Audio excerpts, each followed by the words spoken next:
So this will be just an audio clip for our files Okay. and just a reference. And then if you're all right, we can go ahead and put up online as well. That's fine. Yeah. Okay, great. So I'm just going to give you a brief introduction, and then we can kind of Okay. go from there. So this is Kayla Moon. I'm here with Chris Breedlove. He is a pastor at Community United Church of Christ. They do grassroots empowerment. They are, public witnesses. They do advocacy for education and different public policies. It's a very civic-minded church, which is different, even though it shouldn't be. Yeah. I feel like churches, should have more Sure, yeah. influence and do a lot more Right. work in the community, but it seems to be rare these days, I hope it's increasing. Yeah. Even in evangelical circles, I hope it's increasing. Social justice with millennials is almost synonymous. Millennials get engaged because of social justice. They get engaged in politics because of social justice, not because of partisan influence. Increasingly, more and more millennials I talk to in the context of faith want to be engaged in a faith community that's engaging social justice. So if the faith community isn't engaging social justice, then it's a non-starter. So I think, being a civic-minded church, for me, that awakening, reading through the studies and writings and sermons of Martin Luther King Jr. And how he was a force of advocacy, of nonviolent resistance, bold proclamation for justice. That for me was very formative. And then Martin Luther King Jr. led me to other understandings of Black liberation theology, Latin American liberation theology, and then going back and looking at the scripture with a new perspective. You see even the history of prophets in Hebrew scriptures, and then the ministry of Jesus himself as resistance to empire. So once you start seeing scripture, sacred scripture, as text for resistance to empire, resistance to oppressive forces, then I don't think that a person of faith or a person of curiosity in religion can ever read scripture the same way again. So once you see Jesus as this opposition, this nonviolent resistance, this opposition to the forces of power, empire, corruption, then you don't look at your faith the same again. So it changes everything. It changes traditional conservative understandings of doctrine and theology. It requires a person to be introspective and have a social conscience, not just an individual conscience. The more your individual conscience grows, I believe, the more you see that you're interconnected with the world around you. The plight of those who suffer on one side of town is your plight. So again, what Martin Luther King used to say, injustice anywhere is injustice everywhere. And so the people of faith, people of good conscience, have all the motivation in the world to be advocates for social justice. Yeah, and so it's very interesting because I feel like there's this trend where a lot of churches took their services internationally, and there's kind of that pilgrimage to spread faith and to spread the word to other countries and the missionary trips and things of that nature, and I think that a large majority of churches forgot about their own communities and forgot about the needs that are going on in their own backyards, next door to Yes. them.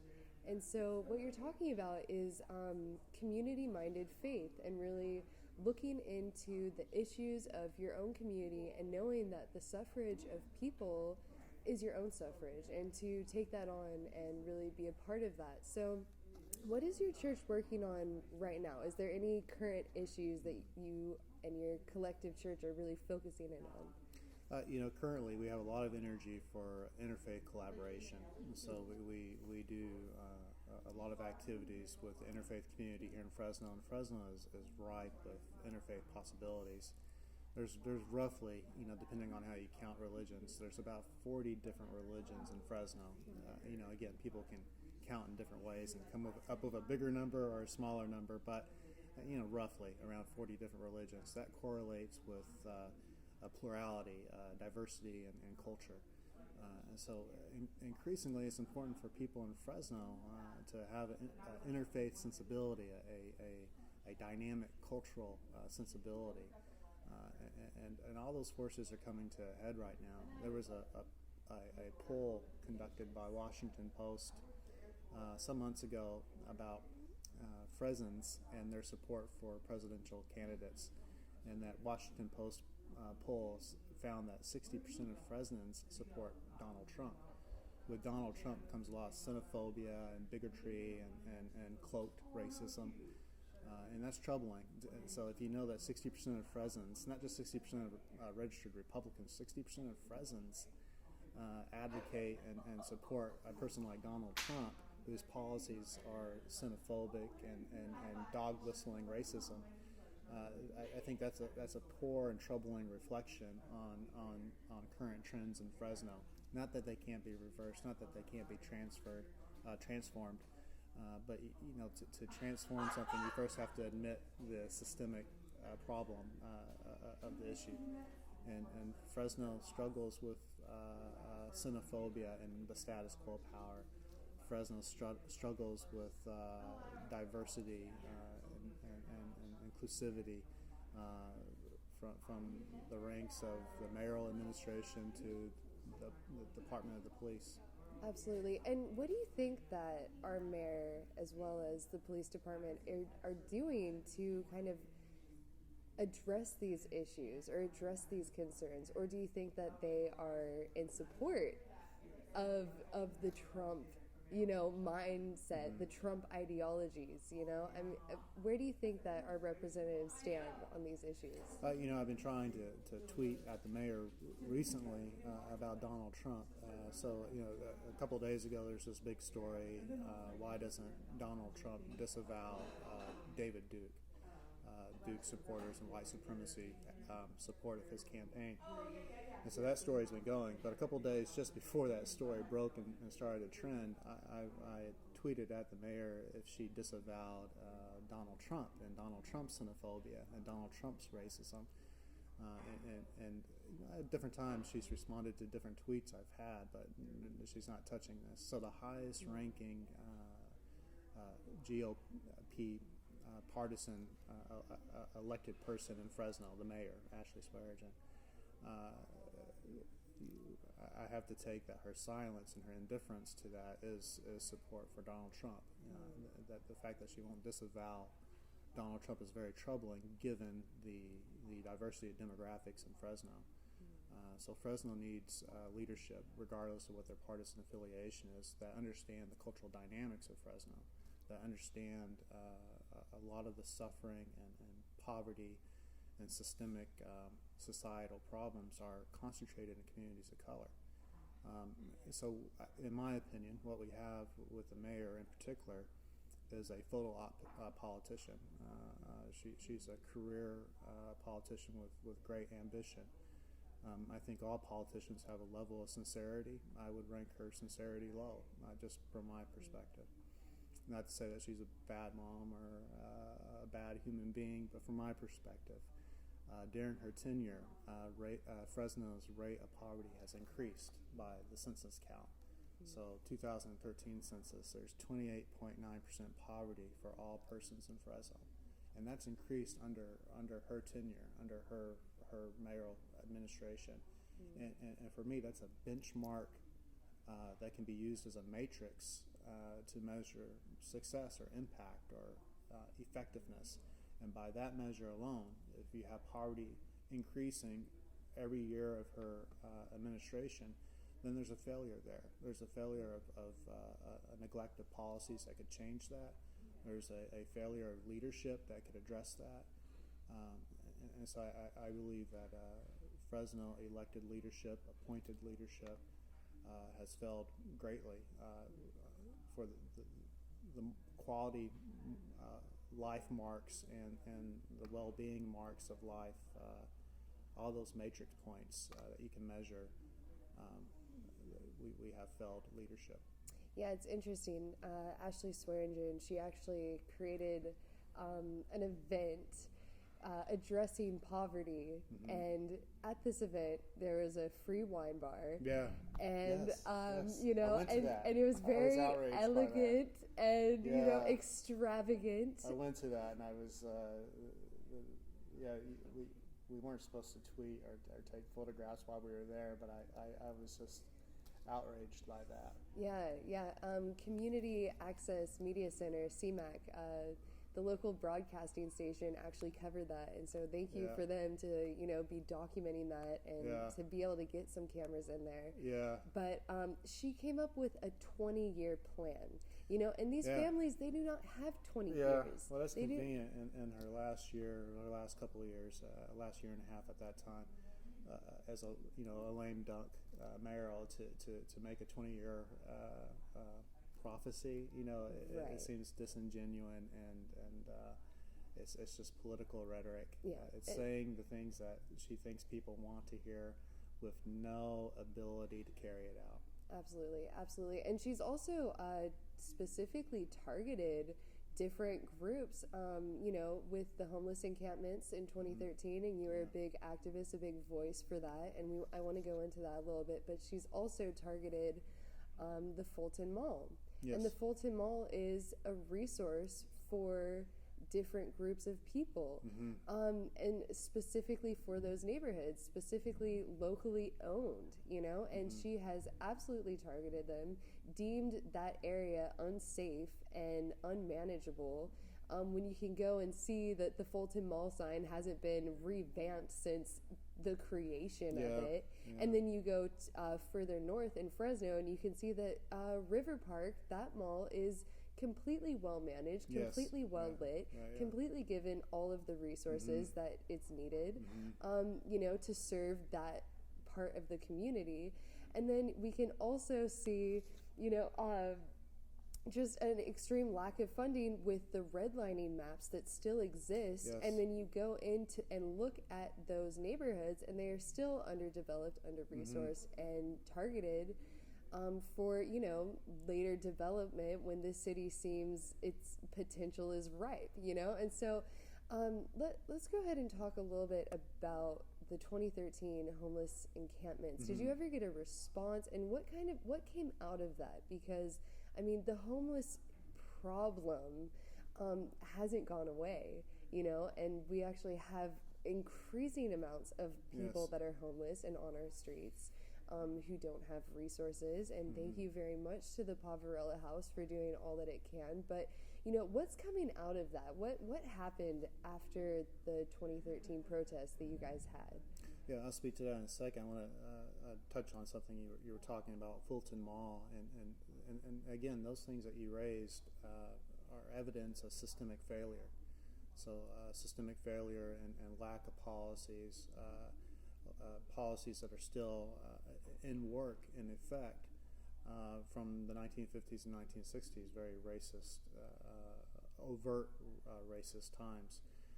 So, you know, when you have gentrification happening, which is what is going to happen with Fulton Mall already, Simone Rhodes, I don't know if you need to get to know her. She's a great advocate. I'll give you some other names you need to talk to. But she shared a picture of a business operated by a person of color, a person of ethnic diversity, that can't survive. It was closing because the rent in that building, anticipating this hipster movement, was doubling their rent. And so, you know, you hear stories about other places of businesses that can solicit business to get them through tough times of this rebuilding times. Those are predominantly white-owned businesses, and they had a lot of. There's a pub there that had a lot of publicity to generate traffic because the lack of business and the lack of funds. At the same time, there were businesses owned by persons of color that could have made that same appeal, but it wasn't picked up by the status quo press or radio programs here in Fresno. And so you see, in one hand, these white-owned businesses receiving patrons to support them to get them through this tough time of rebuilding and revamping Fulton Mall. A business owned by a person of color closes down and is no more. Gentrification. So again, all that's evidence of systemic failures. With the homeless encampments, so again, I was brought to, that came to my awareness through reading fine community journalism and Community Alliance.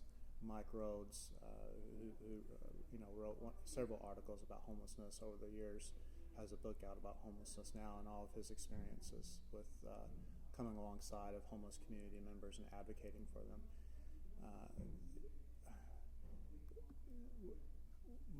So my awareness of these homeless encampments, I wanted to get to go and get to know people, and my motivations. I came up in harsh poverty. My mom lived in homelessness for a couple of years. She lived in encampments like that, and people from my experience with my mother. You find encampments, you find communities so that you can know the people around you, so they can help you get through a difficult time. So I wanted to go and meet some of these homeless members in these communities, these homeless communities. And what I found struck me, and it opened my eyes even more so, that there are so many reasons for people being homeless. I was surprised and terrified by the number of homeless people that had stage 4 cancer. So there were a number of people that were there because of medical bankruptcy, because they just fell through the medical system cracks, and they were dying, and they had no resources, and they were there living out the last bit of their days. There were people with addictions, which I see as disease, and if you spend a lot of time on the streets, even 2-3 days. When I go camping, and I'm out on the trail for 2-3 days, I get rough, I get irritable, I get frail, I lose weight. So imagine being homeless. This isn't a choice of recreation. These are people in distraught. It wears on you quickly, and so the disease addiction arises. To some people self-medicate. Some people there's a lack of ample drug rehabilitation, addiction rehabilitation services. They're always full to capacity, and so a lot of people find themselves homeless because of lack of resources, lack of shelter beds. It's a mathematical problem. We just have a lack of shelter beds, and so we do have great agencies like Pararella, but there are increasingly, I find in my community of faith around my church, that when I talk to homeless members that have migrated and moved northward, and are kind of in the shadows of society now, not in these homeless encampments since they've been destroyed, they're afraid to go to Pararella. They're afraid of police brutality. They're afraid of being downtown. They would rather lead cautious lives outside of downtown, away from the homeless task force that the police department has. So again, at the homeless encampments, I met all kinds of people with all kinds of reasons why they were homeless. Some of those reasons were uncontrollable, just systemic failures in society. Lack of real rehabilitation programs, lack of opportunities. Again, the poverty in Fresno is 28.9% for all Fresnans, for all ages, and the jobs we have here are largely service industry jobs. And so I met people that were homeless that had employment, but they were underemployed. I met college students that were going to college, but they had a tent. I met a gentleman in one of these camps that I gave a ride to his sisters after they dismantled that camp. and he would go to his sister's about once a week to shower and eat. But he was living in a tent.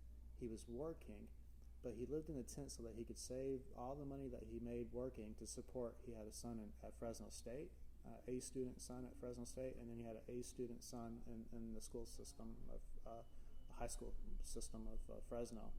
And so he was content to live in a tent to make sure that what money he had, he could support his two sons, and he was a single parent.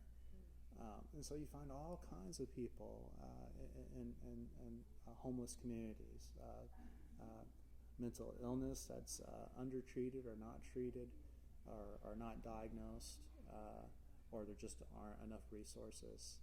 And I was just so the stereotype of a homeless person that wants to be homeless, there are some people like that, but more often than not, I found people that didn't want to be homeless, and they were homeless because of circumstances, homeless because of illness, homeless because of poverty, homeless because of disease, addiction, homeless because of lack of resources. I think that was the majority of people that I found in the homeless communities before they were dismantled. Mm-hmm.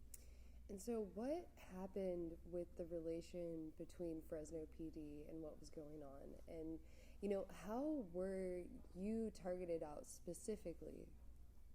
Yeah, so I'm a little foggy on the details since it's been over a year. I pastor a church that has dynamic issues every week, and then I have a young family, so my brain gets a little bit porous. I can go back and try to recollect what happened, but on that day that we were at the encampment and the Fresno PD task force was there with other city administration people. Homeless advocates were there too, just to observe and to document what was happening, and also just to be a practical help for some of the homeless community members that lived there to help them relocate and to gather up their belongings. There were several homeless community members that didn't trust the city to store their possessions safely. And so we had rented a U-Haul truck for a couple of people that we were working with to relocate them and to just help them to land on their feet as best as possible. So the city was out there dismantling the homeless encampment, and the task force was out there. They weren't uniformed officers, but I recognized a few of them just by past advocacy. And there was one officer in particular, I can't recall his name, but I have him on YouTube. He's out there, and it was clear to me that he was a police officer, somebody I recognized, but he wasn't in uniform. So at that point, advocates were blocking bulldozers, and we were negotiating with city leaders to let a U-Haul truck come in before the bulldozers came in, so that we could get the possessions safely. Sorry, my phone keeps going off. And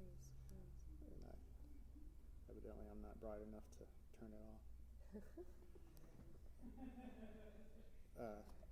So we were negotiating to let that U-Haul come before the bulldozer, and so there were advocates that were actually standing in front of the bulldozers, and I was worried about our well-being, of course, and I saw this police officer off to the side, and so I turned to him with my phone camera, and I asked him for his name and his identification, his badge number, which by law, police officers are supposed to give you your badge number. He just ignored me. And so I got a little closer, and it was really clear and evident that I was talking to him, turned the video around just to make sure that the camera knew that I was talking to him, the only two people there. He ignored it. And why I wanted to know who he was because if we were about to get arrested or things were about to escalate, I felt that it was the most responsible thing for the people standing next to me, just to know who we were dealing with, just to have some stability and to empower what we were doing. And he ignored us. He defied that request. so after we succeeded, they didn't cite us, they didn't warn us, they didn't issue any citations or arrest us that day. We opposed the bulldozer. We let the U-Haul come in. We gathered up the remaining possessions of some of the people that we were advocating for, and we left that day without citation, without being arrested, without warnings. Police were clearly there. The city of Fresno was clearly there, but there were, they on their part, they were cautious too. They I don't think they wanted the publicity. A week or so, or 2 weeks after that, or a month or after that, I can't remember. The homeless task force of the Fresno Police Department. There's about half a dozen of these officers that work in this task force. They volunteer to work in this task force. They were giving a presentation to area mental health providers. I happen to have a couple of mental health professional providers that work in my church that were at this presentation that the homeless task force were presenting, and they had this PowerPoint, and my picture pops up on the PowerPoint. Other homeless advocates pop up on the PowerPoint. Some of the Fresno Brown Berets, they were there in support of the homeless community members. They were listed in the PowerPoint. My name was specifically spelled out and listed in the PowerPoint as a obstacle, as a hindrance, as a problem. And I thought that was that's specific targeting. That's targeting. It's intimidating because it's done by the police department, and so it's not like another group of grassroots people that say Pastor Breedlove is kooky.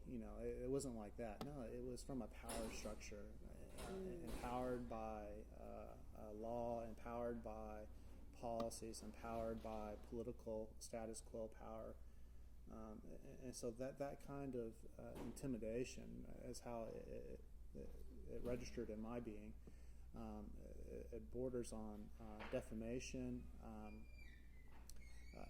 In the least, at the least, it's defamation of character, I believe. But more importantly, it's a threat to me. It was very threatening for the police department to list my name as problematic. Never have cited me. I don't have a criminal record. I don't have a history of arrest. I've protested. I've done things like that. But I to this point, I haven't been arrested in any of the protests I've done. So I don't have a record of being quote unquote a troublemaker or being a militant force. I don't have a history like that. On the other hand, I have a history of advocacy. I have a history of nonviolent support. I have a history of peace advocacy, social justice organization, community organizing. I have all that history. So it was very threatening when you know that the police department look at that when they look at you and they list you publicly in a way that's problematic, then it damages my reputation and my character. But and more importantly, and more critically, I lost a lack of confidence to be able to call the police if I ever needed them to intervene on my behalf. My fear is that I'm vulnerable, that if I ever needed the police department to intervene, to protect my family, to protect myself, to respond and rescue, that there is this prejudice against advocates. There's this prejudice against activists, that activists and advocates can't call on the Fresno PD because they are a part of our protest. And I think that's a dangerous precedent when community leaders and grassroots community organizers can't call on the tax-paid services that citizens should have disposal of. Well, yeah. So do you think this is coming from the leadership of the police force? I mean, is this, directed from Chief Dyer? Or do you think that it is a mentality of the entire police force to target people that are more outspoken in their community, and we're talking about community involvement. We're talking about protecting the lesser, being aware of your neighbors and their needs, and the dynamics that go on within a community. And for that to be something that is a threat to the people who supposedly protect and serve the community, it's a very interesting dynamic going on, And so do you think that this is a leadership issue, or this is a police, like what do you think that mentality is spawning from? I think it goes right to Jerry Dyer and the leadership that he surrounds himself with in the police department. That as Jerry Dyer is, I think his influence permeates the whole police department. He is revered among a large number of police officers. Police officers that do speak out against him do it very quietly, and they're not going to do it publicly. They'll do it anonymously in surveys, or if they do bring litigation, which a couple of police officers did a couple of years ago. The city of Fresno settled that allegations of Jerry Dyer being a sexist and racist and that kind of bad working place employment. So those two police officers that brought that litigation, of course they don't work there anymore, so it came at an expense for their careers to bring that litigation.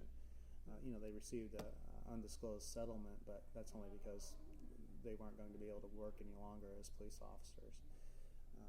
But by and large, my experience is that the rank and file, they line up right under Jerry Dyer. They admire him, revere him, and he calls them his troops. He uses this word quite often. So getting to the militarization of police departments, he refers to his 700 plus police officers as his troops. And so that's a scary mentality. If he sees them as his troops, then that makes him, a general. And so it's almost this very militarized. Yeah, I want to say this warlord mentality, and even our mayoral candidates now that are running to be the next mayor. All three of those right now that are declared running support and advocate for Jerry Dyer. They're staunch supporters of Jerry Dyer. Even Henry Perea, who's the Democrat coming off Fresno County supervisors, he was in the Fresno Bee quoted supporting Jerry Dyer. H. Spees, a former pastor, north side of Fresno, evangelical, supports Jerry Dyer. Lee Brand, who's on the city council, supports Jerry Dyer. So there's no challenge to Jerry Dyer. It was speculated for a long time that Jerry Dyer was going to run for mayor, and he decided not to do that. And I think the factors in him deciding not to do that was because his second in command, Foster, is under indictment investigation, and there's just too much going on for him to. Too much scrutiny would come his way, public scrutiny, when he is incredibly well paid. I understand it, he has a contract with the city to be the chief, but he still gets a retirement benefits from when he first retired as police chief. So essentially it's a type of double dipping. And so he's very wealthy. He's made a lot of money in public service. And recently he's done a lot with surveillance technologies, and so that's been covered quite a bit. ACLU helped to bring that story to light, and other investigative journalists have covered it too. I think that instead of becoming mayor, it's more profitable for him to go and work as a lobbyist after he's done being police chief of Fresno. He'll probably go work as a lobbyist for these surveillance companies and make hundreds of thousands of dollars. And so I think what guides and motivates him more than ambition is money. Ambition is he's a confident person. I've had meetings with him, just a few people, and he exudes confidence. There's not a a vulnerable part. There's not a weak link in his persona armor. He is just a confident guy. One of my colleagues in the ministry here in Fresno, Booker Lewis, BT Lewis, says that he's Fresno's best politician. He's not in an elected position, but he knows how to work the cameras. He knows how to work the press conference. He knows how to work the egos of community members. And he's just, in that sense, untouchable, in that not many zero city leaders will ever call him out or ever challenge him. Far and few between clergy leaders will call him out and challenge him. Civic-minded citizenry leaders won't call him out. And so he has backing in Fresno, and he goes on doing status quo the way he's done things all along. Very interesting.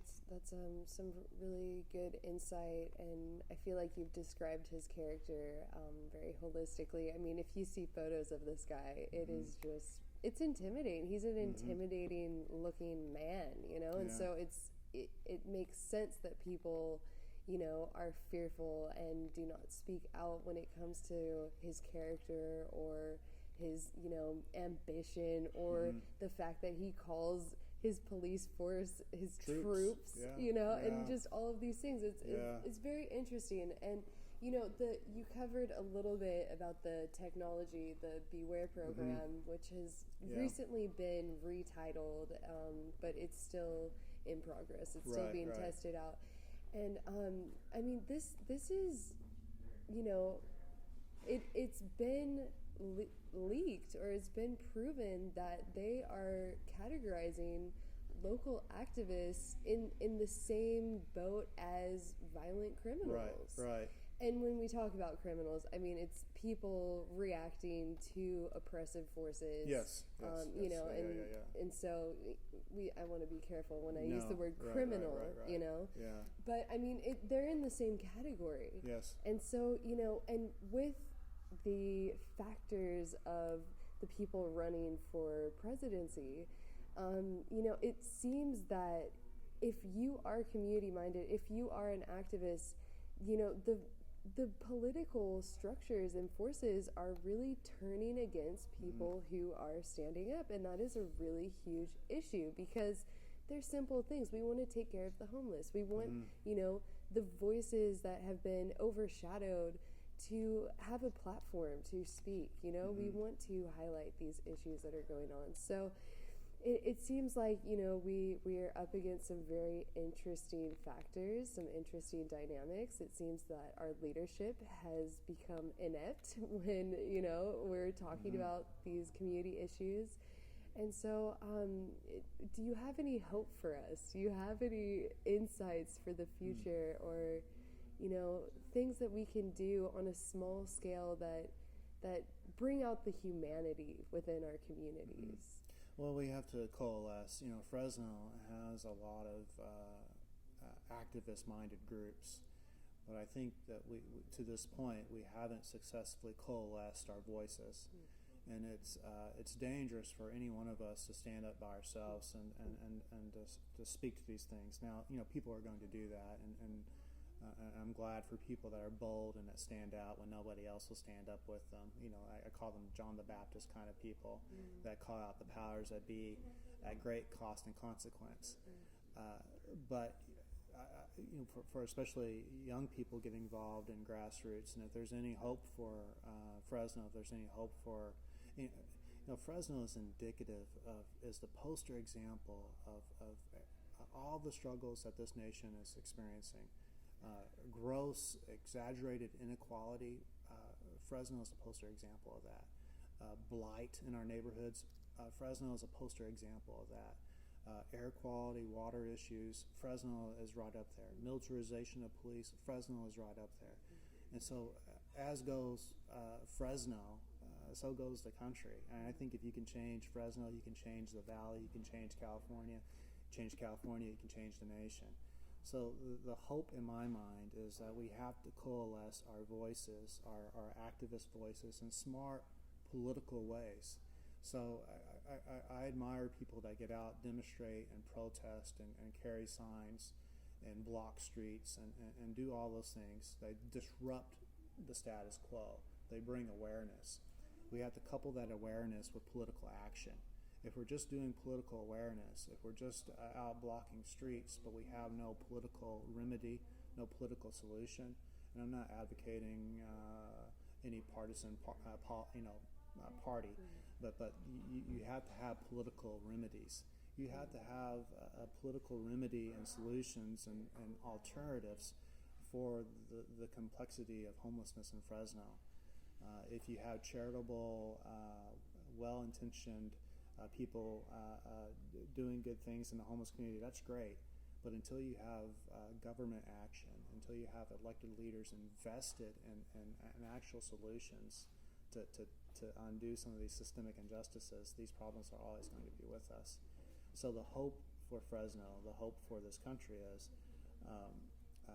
activists coalesce our voices in political ways, in policy ways, that we get behind key policies, we write the policies, we advocate the policies, we push elected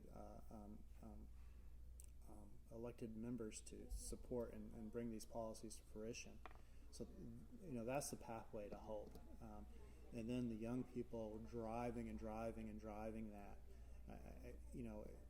I hate to put the weight of hope, the responsibility of hope on young people, but practically that's where it is. If things are going to change, it's going to happen with millennials. It's going to happen with the generations coming behind the millennials. Hopefully the generations in front of them can march with them along the way and assist and give leadership, but the new voices, the voices of authenticity, the voices of passion and hope are coming from young people. And so, hope has to come from concerted grassroots coalition of activist voices in particular specific ways for policy. If we get out there again, and again, I'm for marching, I'm for demonstrating, I'm for protesting, I'm for raising the cries of oppressed peoples to have voice, to have to be heard, but we have to also couple that with particular political action. That it's not enough for us to raise our voices in despair and distraught if we don't have particular solutions we are pushing. And we have to have leverage. Any social change that happens has to have leverage. So when we go and we stand in front of City Hall or we stand in front of the Board of Supervisors, what's our leverage? We have to know the issue backwards and forwards, and we have to know what other communities have done or didn't do. We have to do our research. We have to know the answers to the questions that we're asking our elected officials. And then shame them when our elected officials don't know those same answers, or when they're just coasting through, picking up a paycheck on the backs of taxpayers. Anymore, that's what a lot of elected officials do. They get into office, even Democrats in Fresno, who you think grassroots activists would find camaraderie with. From my experience, Democrats, Republicans alike in Fresno are part of the status quo machine, and there's no fruit to their labor. Wow. Well, once again, I'm here with Chris Breedlove and with the Community United Church of Christ, and thank you so much for taking your time out. It's appreciated. I will add, just a couple more things. I'm thinking the Office of Independent Review is what Fresno has set up to be this kind of check and balance on the police department. So there's internal affairs that is supposed to investigate bad cops or cops that are under investigation. So you have internal affairs and you have the Office of Independent Review. But the flaw with the Office of Independent Review is that it's not really independent. And here's how it's not independent. Is that you have the mayor, you have the city manager. So Ashley Swearish and Bruce Rudd. You have Office of Independent Review, and you have the police department. Both Office of Independent Review and police department both answer to the same boss. And so the same boss, Bruce Rudd, Ashley Swearish, if Bruce Rudd says, it would be bad for my mayor, my boss, who I work for, if our police department was having problems. If Jerry Dyer gets investigated, or if we indict an officer-involved shooting. There's never been an indictment of officer-involved shooting in Fresno. That blows my mind. Out of all the officer-involved shootings, Fresno is batting 1,000. The city of Fresno is batting 1,000, never having had an officer indicted from officer-involved shooting. They've never found an officer who's shot and killed somebody guilty of negligence. And so Bruce Rudd looks and says, if Jerry Dyer gets in trouble, that reflects badly on the mayor. And so Bruce Rudd turns around to Office of Independent Review and says, hey, do your job, but don't go there, don't go here, don't go that, don't do this, don't say that, don't look at this. And so you have an Office of Independent Review that is weak, that isn't independent, that's outsourced to two people that live in Salt Lake City. And so you have these two people living in Salt Lake City, and they make considerable money doing this as a part-time job. But they have a cushy job, and they're not going to buck Bruce Rudd. They're not going to buck Ashley Swearengin, because that's where their cushy job comes from. Mm-hmm. And so they have, this every once in a while they'll lean into Jerry Dyer, but it's all for show. It's nothing of consequence. It's nothing of significance. And as long as you have an Office of Independent Review that's weak and ineffectual like that, that's not really going to investigate or hold the police department accountable. Then you have a waste of taxpayers' money, and you have a loss of citizen confidence. Mm-hmm. So Office of Independent Review, I have no confidence to be able to take what happened to me when my name was paraded out there by the police department. I can't take that to the Office of Independent Review, because I know they answer to the mayor, and the mayor is going to preserve Jerry Dyer. They're in symbiotic union. Very interesting. And you have a few other papers here. Yeah. Did you want to cover anything? I'm horrible at being organized, if you can already tell. But these are letters that the homeless advocates, that there's actually a collection of 3 or 4 of them. They're online. I'll let you take these, but they're very straightforward. They're not. I don't have animosity in them.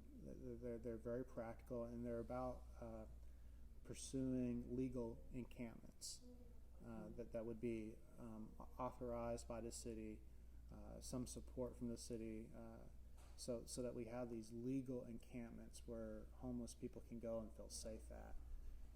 And so these were letters that we certified mailed to various people in Fresno City and county. And we had 3 or 4 of these letters, and they were certified mailed, and I never heard back from any of these people. And so here, very carefully well-written letters about solutions to homelessness, a complex problem. So here are citizens doing their grassroots due diligence, doing the research, and trying to work and with goodwill toward the city of Fresno. And the city of Fresno doesn't respond to goodwill, doesn't respond to that. So here are some examples of letters that we sent and we certified, and I have all the copies of the certified mailing. This is a copy of the obituary of not the obituary, the coronary report of Joseph Maw. Joseph Maw was a 18-year-old young man that was shot and killed in 2014 by an officer. Joseph Maw was with some other of his friends. They were pulled over just right outside of St. Rest Baptist Church. Joseph fled, and as he was running toward home, the officer pursued him, shot him twice in the back, and killed him. The narrative that the police department put out was that they thought that he was armed. They never found a gun. Again, you can say anybody's armed. Joseph was a prior special needs student. I'm not sure if English was his first or second language, multilingual. So I don't know, if he was just afraid of the officer and doing like what a lot of young persons of color would do. He was running home. He was shot and killed just steps away from his house. How I found out about Joseph Mall is that when it happened, I knew it happened by a good friend of mine, Reverend Kreiner at St. Rest. So I went that next day, took my oldest son with me, and we walked with members of that church and members of Faith and Community, and we did a prayer community walk at night, and we turned the corner in Joseph's apartments, and we saw about 40 kids there around a makeshift memorial. They were commemorating their friend, and all the adults and family members were kind of outside of this circle, and so we didn't want to interrupt the sacredness of that moment, but we were in prayerful posture standing near them, and then they opened up. They started to talk to us after they commemorated Joseph, and they already knew the narrative that was going to come out of the city of Fresno and police department. They already knew how they were going to paint and cast Joseph Mall. So it's been over 2 years. It's the family of Joseph Mall now has litigation that's pending. But that officer that shot and killed Joseph Mall 2 times in the back shot and killed somebody months later. And so how there are officers that work their whole career and never discharged their gun in active duty. And this officer is involved in 2 officer-involved shootings in less than 4 or 5 months. And Joseph Mall is dead. He will never know what it is to have a young family. He'll never go to Christmas with his family again. He'll never have Thanksgiving dinner with his family again. He's dead at 18 years old. And this city, nobody knows about Joseph Mall other than his family and friends and a few activists.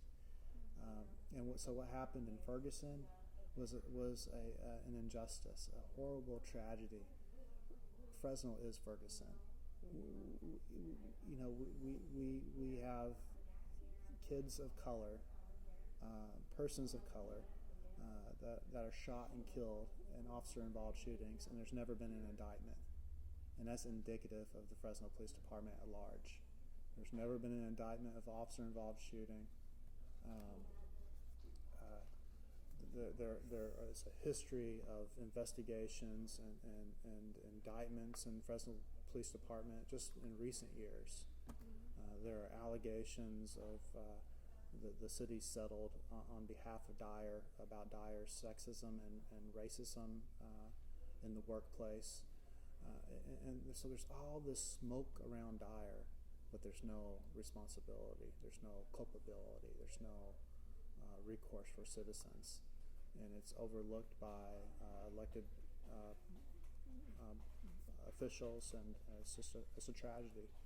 And so I feel at risk saying these things about Dyer because Dyer is a powerful person, and the people that surround Dyer are powerful people with guns.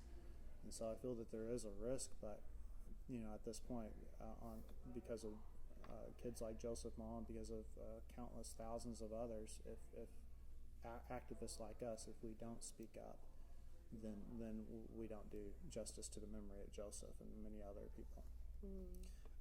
One last thought, it comes to my mind here. Yeah, when the surveillance thing was happening, Faith and Community, a community grassroots organizing entity here, they work with PICO across this nation, which is a big community organizing. We had an event with Jerry Dyer and the district attorney, Lisa Smith-Camp, and then we had the Department of Justice here, and I can't think of his name. So it was big for us to get the Department of Justice to come to Fresno, and we did it under the auspice of a Black Lives Matter event. I was helping facilitate that evening. And so we had the Black Lives banner back behind Jerry Dyer and Lisa Smith-Camp. And as we were doing that, we were asking specific questions about various reforms that we wanted to see happen here. But all along when we were doing this, we had individual meetings with Dyer, with Lisa Smith-Camp, and all along that we were doing this, he had the surveillance thing going. So he was disingenuine with community organizers and the ministers that were there, trying to bridge this conversation between community and the police department, and to work on meaningful reform.